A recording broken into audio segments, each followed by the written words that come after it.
નમસ્કાર વિદ્યાર્થી મિત્રો, આજે આપણે સામાજિક વિજ્ઞાનના બીજા સેશનની અંદર આર્થિક પ્રવૃત્તિ અને બિન આર્થિક પ્રવૃત્તિ વિશે અભ્યાસ કરીશું. અગાઉ આપણે આર્થિક વિકાસનો અર્થ, આર્થિક વૃદ્ધિ અને આર્થિક વિકાસનો તફાવત, વિકાસશીલ અર્થતંત્રના લક્ષણો તેની આપણે વિગતવાર ચર્ચા કરી હતી. હવે આગળ આર્થિક પ્રવૃત્તિ અને બિન આર્થિક પ્રવૃત્તિ. તો આર્થિક પ્રવૃત્તિ એટલે ચીજવસ્તુ કે સેવાઓના વિનિમય દ્વારા આવક મેળવવાની કે ખર્ચ કરવાની પ્રવૃત્તિ, તેને આર્થિક પ્રવૃત્તિ કહેવાય છે. વિનિમય એટલે આપ-લે કરવી. જેવી રીતે ખેડૂત, કારીગર, વેપારી, શિક્ષક, ડૉક્ટર, વકીલ અને ઇજનેર, આ દરેકની પ્રવૃત્તિ, કોઈ પ્રવૃત્તિ પાછળ આપણને સેવા મળે છે તો કોઈની પ્રવૃત્તિ પાછળથી આપણને ચીજવસ્તુ મળે છે, અને એની આપ-લે દ્વારા કોઈને આવક મળે છે, કોઈને ખર્ચ થાય છે. તો આ પ્રવૃત્તિને આપણે આર્થિક પ્રવૃત્તિ કહી શકાય. દાખલા તરીકે ખેડૂત ખેતીનું ઉત્પાદન કરવા માટે સૌપ્રથમ ખેતરની અંદર ખર્ચ કરે છે.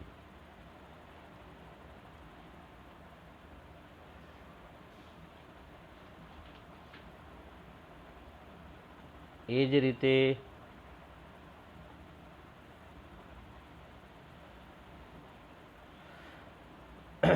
વેપારી કોઈ પણ વસ્તુ જ્યારે સૌથી પ્રથમ લાવે છે ત્યારે ખર્ચ થાય છે, અને જ્યારે કસ્ટમરને આપે છે ત્યારે એને આવક થાય છે.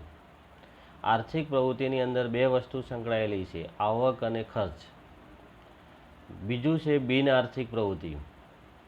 જે પ્રવૃત્તિનો હેતુ આવક મેળવવાનો કે પ્રત્યક્ષ બદલો મેળવવાનો હોતો નથી, તે પ્રવૃત્તિને બિન આર્થિક પ્રવૃત્તિ કહે છે. એટલે કે બિન આર્થિક પ્રવૃત્તિની અંદર જે કામ કરવામાં આવે છે, જે કંઈ આપ-લે થાય છે, એની અંદર પ્રત્યક્ષ કોઈ બદલો મળતો નથી. દાખલા તરીકે માતા પોતાના બાળકનો ઉછેર કરે તો એ બિન આર્થિક પ્રવૃત્તિ છે. ડૉક્ટર ફી લીધા વિના ગરીબ દર્દીની સારવાર કરે તો બિન આર્થિક પ્રવૃત્તિ છે. પણ એ જ ડૉક્ટર ફી લઈ અને સેવા કરશે તો એ આર્થિક પ્રવૃત્તિ ગણાય છે. ફી લીધા વગર કરશે તો બિન આર્થિક પ્રવૃત્તિ છે. એ જ રીતે માતા પોતાના બાળકનો ઉછેર કરે છે તો બિન આર્થિક છે, પણ એ જ માતા પડોશીના કોઈ બાળકનો ઉછેર કરે અને એમાંથી જે એને આવક મળે તો એ આર્થિક પ્રવૃત્તિ થાય છે. તો પ્રશ્ન ગમે તે રીતે પૂછાય કે માતા પોતાના બાળકનો ઉછેર કરે તો બિન આર્થિક પ્રવૃત્તિ છે, એ જ માતા કોઈ પડોશીના બાળકનો ઉછેર કરે અને આવક મેળવે તો એ આર્થિક પ્રવૃત્તિ ગણાય છે.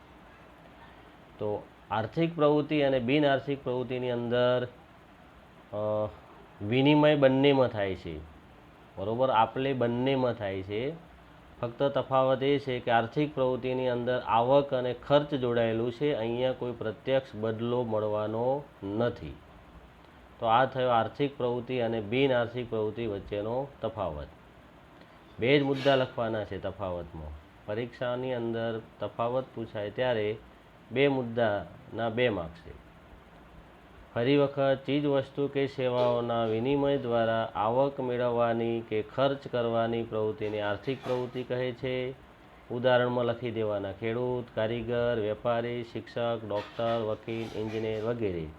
અને બિન આર્થિક પ્રવૃત્તિ એટલે જે પ્રવૃત્તિનો હેતુ આવક મેળવવાનો કે પ્રત્યક્ષ બદલો મેળવવાનો હોતો નથી, તેને બિન આર્થિક પ્રવૃત્તિ કહે છે. તો આ તફાવત થયો. હવે આગળ આપણે જોઈશું ભારતીય અર્થકારણના માળખાનો પરિચય.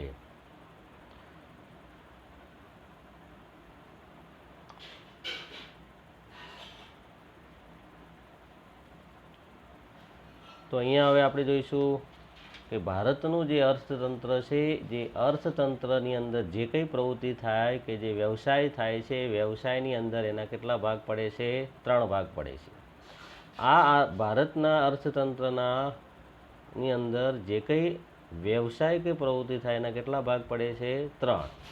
પ્રથમ જે ભાગ પડે છે જેનું નામ છે પ્રાથમિક ક્ષેત્ર, બીજો આગળનો ભાગ છે માધ્યમિક ક્ષેત્ર અને ત્રીજું સેવા ક્ષેત્ર. યાદ રાખજો, ભારતના અર્થતંત્રની આર્થિક પ્રવૃત્તિ કેટલા વિભાગમાં વહેંચવામાં આવે છે? 3. પ્રાથમિક ક્ષેત્ર, માધ્યમિક ક્ષેત્ર અને સેવા ક્ષેત્ર. સૌથી પહેલાં હવે આપણે લઈશું પ્રાથમિક ક્ષેત્ર. તો પ્રાથમિક ક્ષેત્રની અંદર કઈ કઈ પ્રવૃત્તિ આવે એના વિશે હવે આપણે જોઈશું.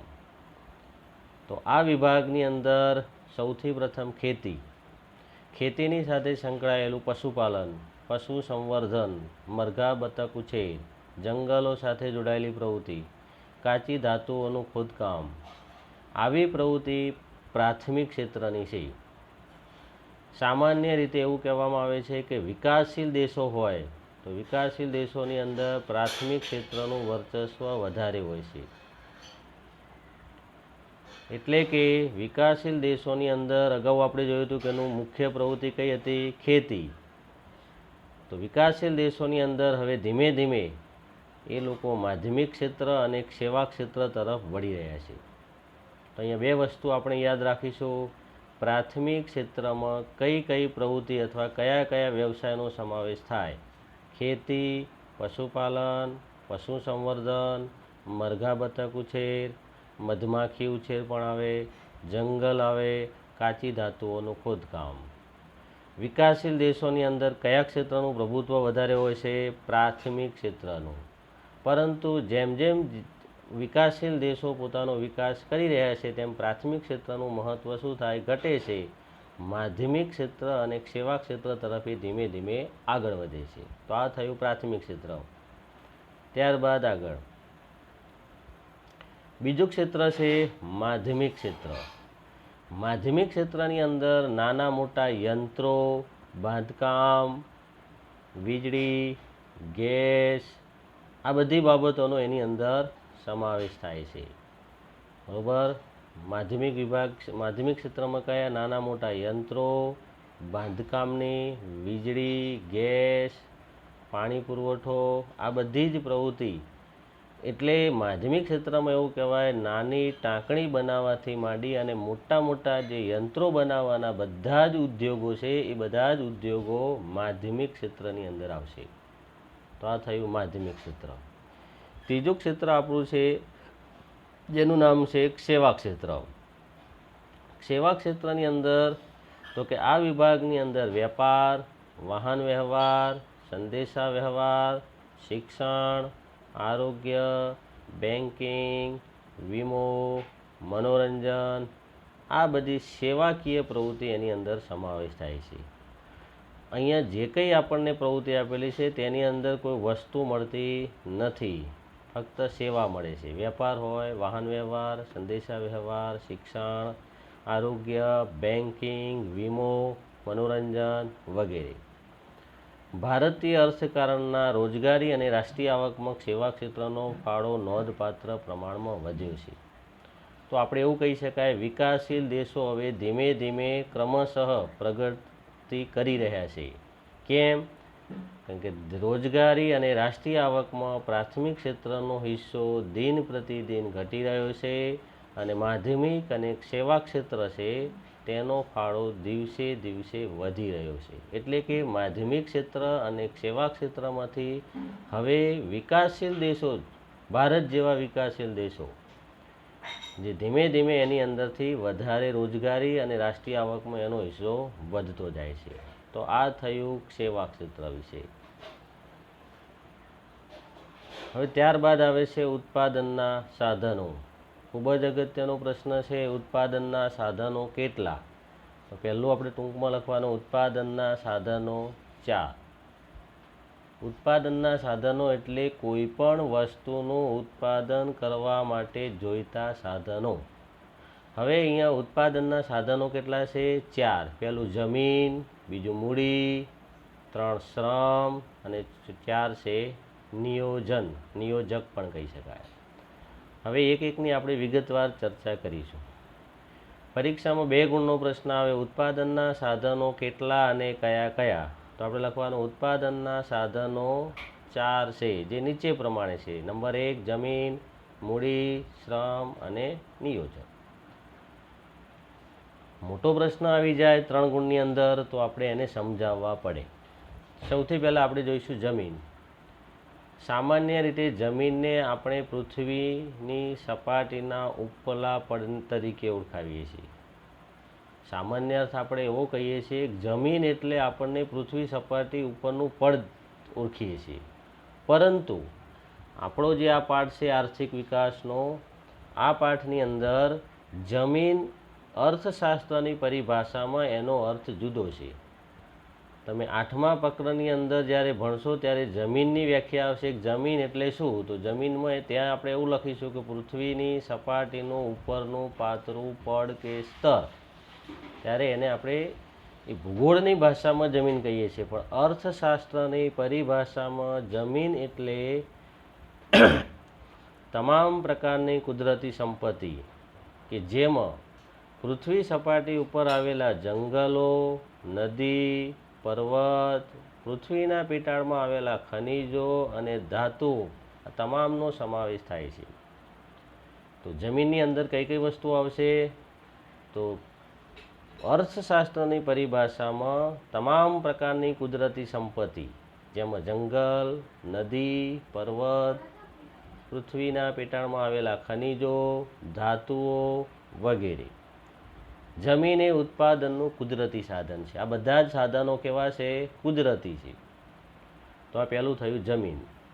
તો જમીનમાં કઈ કઈ વસ્તુ આવે? એકલી જમીન નહીં, પણ આ બાબતો પણ સમાવેશ થાય છે. બીજું છે મૂડી. મૂડી એટલે કોઈ પણ વસ્તુનું ઉત્પાદન કરવું હોય અને તે ઉત્પાદનની અંદર જે સાધનો માનવ સર્જિત હોય અને એ ઉત્પાદનમાં ઉપયોગી બનતા હોય એવા તમામ સાધનોનો ઉપયોગ થાય છે. જેમ કે યંત્રો, ઓજાર, મકાનો વગેરે. તો કોઈ પણ વસ્તુનું ઉત્પાદન કરવા માટે આ બધા સાધનો માનવ સર્જિત છે. જેમ કે યંત્ર માણસે બનાવેલું છે, ઓજારો માણસે બનાવેલા છે, મકાનો માણસે બનાવેલા છે. તો મૂડીની અંદર મૂડી એટલે પૈસા તો ખરા, પણ સાથે સાથે આ તમામ વસ્તુ પણ આવશે કે જે ઉત્પાદનની અંદર મદદરૂપ થતા હોય. યંત્રો આવી જાય, ઓજાર આવે, મકાન આવે, કાચો માલ પણ આવી જાય. તો આ બધાને મૂડી તરીકે ઓળખવામાં આવે છે. ત્રીજી બાબત છે શ્રમ. શ્રમ એટલે ભૌતિક વળતરની અપેક્ષાએ કરવામાં આવતું કોઈ પણ શારીરિક કે માનસિક કાર્યની. ભૌતિક વળતર એટલે કંઈક અપેક્ષા, કંઈક મળશે એમ, બરોબર. ભૌતિક વળતરની અપેક્ષાએ કરવામાં આવતું કોઈ પણ શારીરિક કે માનસિક શ્રમને, કોઈ પણ શારીરિક કે માનસિક કાર્યને શ્રમ કહીએ છીએ. હવે શ્રમ એ ઉત્પાદનનું સજીવ સાધન છે, કારણ કે અહીંયા જે પણ શ્રમ કરવામાં આવે છે, શારીરિક કરીએ કે માનસિક, તે કેવું છે? સજીવ જ છે. ઉદાહરણ તરીકે ખેતમજૂર, તો એ કેવો શ્રમ કરે છે? શારીરિક. કામદાર શારીરિક. શિક્ષક માનસિક શ્રમ કરે છે. ડૉક્ટર માનસિક શ્રમ કરે છે. કારીગરો શારીરિક શ્રમ કરે છે. તો આ થયું શ્રમની વ્યાખ્યા. શ્રમ 2 પ્રકારનું કહી શકાય, શારીરિક શ્રમ અને માનસિક શ્રમ. શારીરિક અને માનસિક શ્રમ ક્યારે કરીએ છીએ? કે કંઈક આપણને ત્યાંથી મળવાનું છે, અપેક્ષા છે, બદલો છે, ત્યારે જે શ્રમ કરીએ છીએ. તો આ શ્રમની અંદર ખેતમજૂર, કામદારો, શ્રમિક, શિક્ષકો, ડૉક્ટર, કારીગર તમામનો સમાવેશ થાય છે. ચોથી બાબત છે નિયોજક. નિયોજકની અંદર આપણે કહીશું કે ઉત્પાદનની પ્રક્રિયામાં ઉપરના 3 પરિબળો, જમીન, મૂડી અને શ્રમ, આ ત્રણેયને કુશળતાપૂર્વક જોડવાનું જે કામ કરે છે, એ કામ કરનાર વ્યક્તિને નિયોજક કહેવામાં આવે છે. શું કહેવાય છે? નિયોજક. નિયોજક એટલે ઉત્પાદનના ઉપરના 3 સાધનો એટલે કે જમીન, મૂડી અને શ્રમ, આ ત્રણેય સાધનોને કુશળતાપૂર્વક જોડનાર જે વ્યક્તિ છે એ વ્યક્તિને નિયોજક કહેવાય છે. આ ત્રણેય સાધનોને યોજનાપૂર્વક જોડવાની કામગીરીને નિયોજન કહેવાય. જે કામ કરે છે તે નિયોજક કહેવાય, પણ જે જોડવું છે એને નિયોજન, આમ આયોજન પણ કહી શકાય. તો આ થયું ઉત્પાદનનું ચોથું સાધન. તો અહીંયા આજે આપણે આ સેશનની અંદર 3 વસ્તુ આપણે ભણ્યા. પહેલું આપણે તફાવત, આર્થિક પ્રવૃત્તિ અને બિનઆર્થિક પ્રવૃત્તિ. ત્યાર પછી ભારતના અર્થતંત્રના માળખાની વાત કરી કે ભારતનું અર્થતંત્રની જે આર્થિક પ્રવૃત્તિઓ કહેવાય 3 ભાગની અંદર વહેંચાયેલી છે: પ્રાથમિક ક્ષેત્ર, માધ્યમિક ક્ષેત્ર અને સેવા ક્ષેત્ર. ત્રીજો પ્રશ્ન અહીંયા આપણે ઉત્પાદનના સાધનો કેટલા? 4. કયા કયા? જમીન, મૂડી, શ્રમ અને નિયોજન. આમાંથી પણ નાના નાના પ્રશ્ન થઈ શકે છે કે જંગલ એ શાની અંદર આવશે? જમીનમાં આવશે. યંત્રો એ મૂડીમાં આવશે. તો અહીંયા અર્થશાસ્ત્રની પરિભાષામાં મૂડીમાં ફક્ત એકલી મૂડી નહીં, એકલા નાણાં નહીં, નાણાંની સાથે સાથે યંત્ર, ઓજાર, મકાનો વગેરેનો પણ સમાવેશ થાય છે. તો આ સેશનમાં આપણે આટલું રાખીશું.